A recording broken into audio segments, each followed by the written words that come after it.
Goki is a unique character in Street Fighter V because of his ability to hit the opponent with his taunt and juggle them with a full combo. But we never see taunt used because it's considered impractical to land.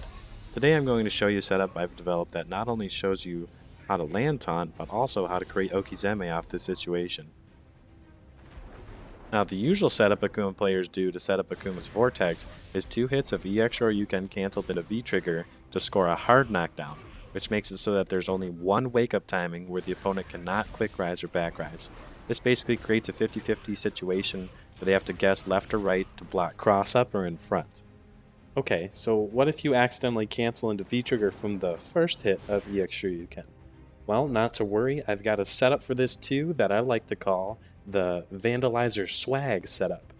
To set it up, all you need to do is dash into Taunt. And because Akuma's taunt is able to hit the opponent, you can make it land meaty during its last active frames. On hit, it causes a juggle state, which you can confirm on reaction into a full combo. If they wake up with a 3-frame normal, it will be counter hit because taunt lands meaty on their wake up.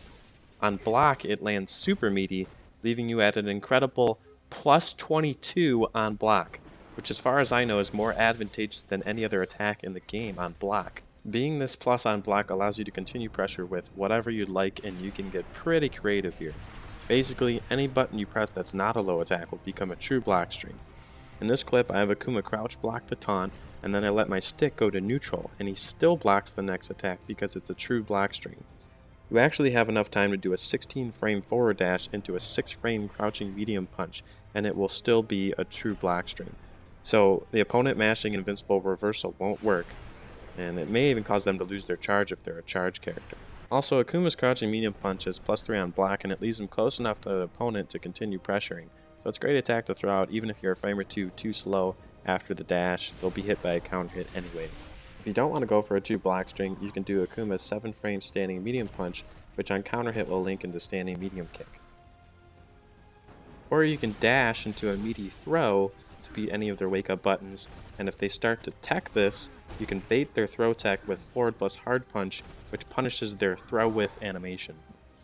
Also, since you're +6 after the dash, Akuma's 10-frame crouching hard punch will still lose to a wake up 3-frame jab, but against characters that only have 4-frame late attacks like Urian or Ken, they will be crush countered by crouching hard punch if you'd like to go for this instead.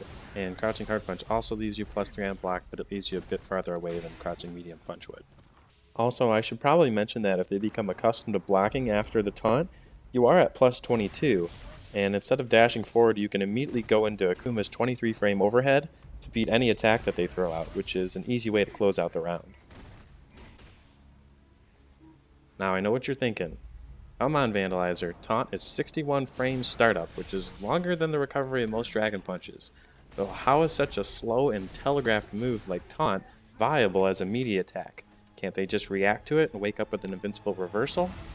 Well, here's where it gets better.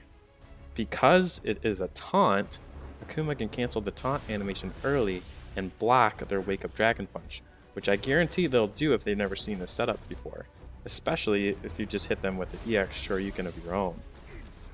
And even if they decide to block or do a 3-frame wake up jab, they're going to be thrown because you can cancel the taunt animation into a meaty throw. And just so you know, if they do get hit by the taunt, you can get even more damage if they wake up with a throw or wake up attack, because taunt will land counter hit, which turns it into a free juggle state. This means that on counter hit you can combo into Like It Tatsu for max damage, or you can even go for a reset with crouching medium punch and demon flip shenanigans. If you don't hit them with crouching hard punch, go for medium kick Tatsu on reaction to the juggle into hard punch Shoryuken.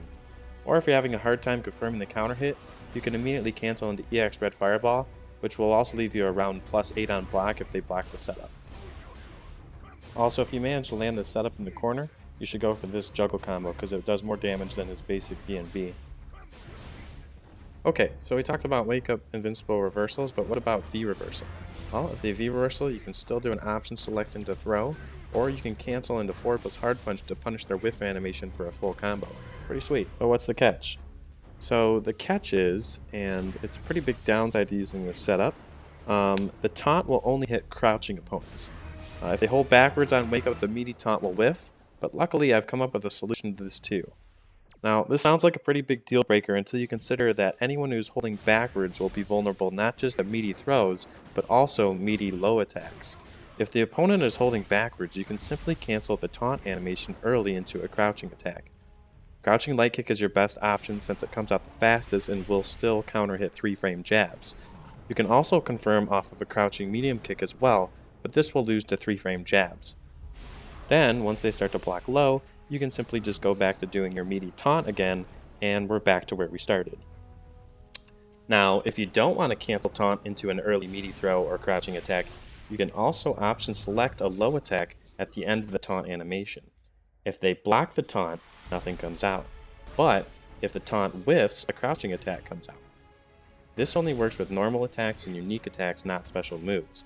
But because 4+ Hard Punch is a unique attack and not a special move, you can also option select this end to chase them down if they do walk backwards, leaving you at +1 on block again. I know there's a lot of options I've covered, so to summarize everything, I've provided a flowchart you can check in case you need to, so feel free to take a screenshot for future reference.